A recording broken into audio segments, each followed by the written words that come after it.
Beed citizen live update. जिल्ह्यात कालपासून सर्वत्र जोरदार पाऊस झालाय। एकूण 18 महसूल मंडळात अतिवृष्टी झाल्याची नोंद असून बहुतांश नदी नाल्यांना पूर आलाय। गेवराई तालुक्यातील गोदावरी नदीला पूर आल्याने राजापूर तालुका गेवराई पाण्याचा वेढा पडलाय।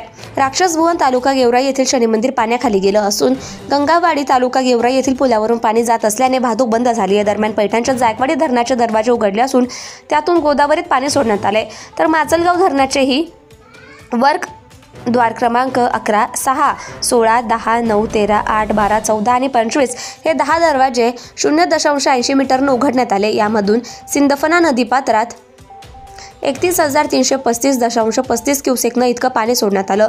त्यामुळे गोदावरी आणि सिंदफना नदीकाठच्या गावांना सतर्कतेचा इशारा देण्यात आला।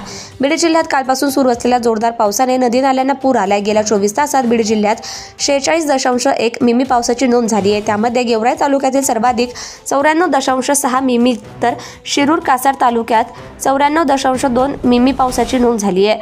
बीड तालुक्यातील 4, पातोडा तालुक्यातील 2, गेवराई तालुक्यातील 5, परळी तालुक्यातील 1 आणि शिरूर कासार तालुक्यातील 5 महसूल मंडळात अतिवृष्टी झाल्याची माहिती प्रशासनानं दिली आहे। जिल्ह्यात जून ते आतापर्यंत 95.2% म्हणजेच 539 मिमी पाऊस झालाय।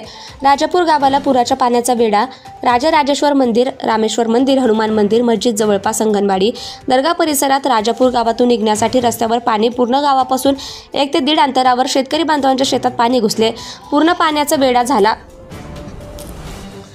गोदावरी नदीच्या काठावर असलेल्या राजापूर गावाला तहसीलदार संदीप खोमने यांनी भेट दिली। यावेळी मंडळ अधिकारी बाबा बडे, सरपंच भास्कर गवते, कोतवाल गजानन शिंगणे, कुंदन काळे उपस्थित होते।